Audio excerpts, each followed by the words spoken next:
నేను మీతో ఒక మాట మనవి చేస్తాను, బాగా జ్ఞాపకం పెట్టుకోండి. వెంకటేశ్వర దర్శనము చాలా చాలా చాలా గొప్పది.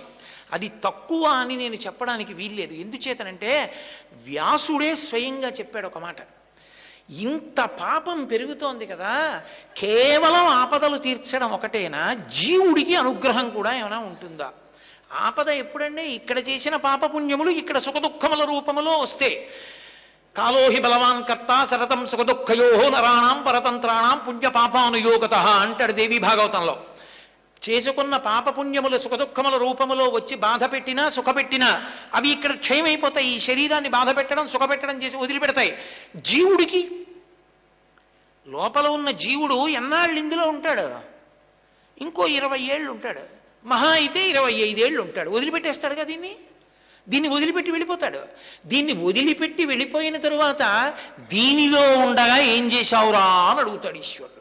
ఆయనకి తెలియదేంటే, మన ఇంట్లో ఫోనే కదా, మనం ఎవరికి మాట్లాడితే మాత్రం వాళ్ళకి తెలిసి వచ్చిందని నువ్వు ఎస్టీడీలు ఐఎస్డీలు అన్నీ చేసేస్తే గుప్తంగా కంప్యూటర్ వేసుకుని అంత డబ్బు నేను ఇప్పుడు వాడానండి అంటే బిల్లు కూడా ఇన్ని గంటల ఇన్ని నిమిషాల ఇన్ని సెకండ్లు మీరు ఫలానా నెంబర్ వారితో మాట్లాడితే మీకు ఇచ్చాం మహాప్రభో అని బిల్లు ఇస్తున్నారా లేదా?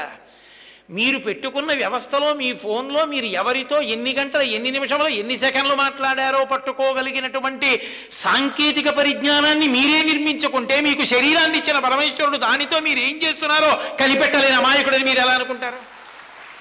అందుకే చిత్రగుప్తుడు అయ్యాడు. చిత్రంగా ఇక్కడ కూర్చొని గుప్తంగా రాస్తుంటాడు ఖాతాలన్నీ. ఆయనకి తెలియదేంటి?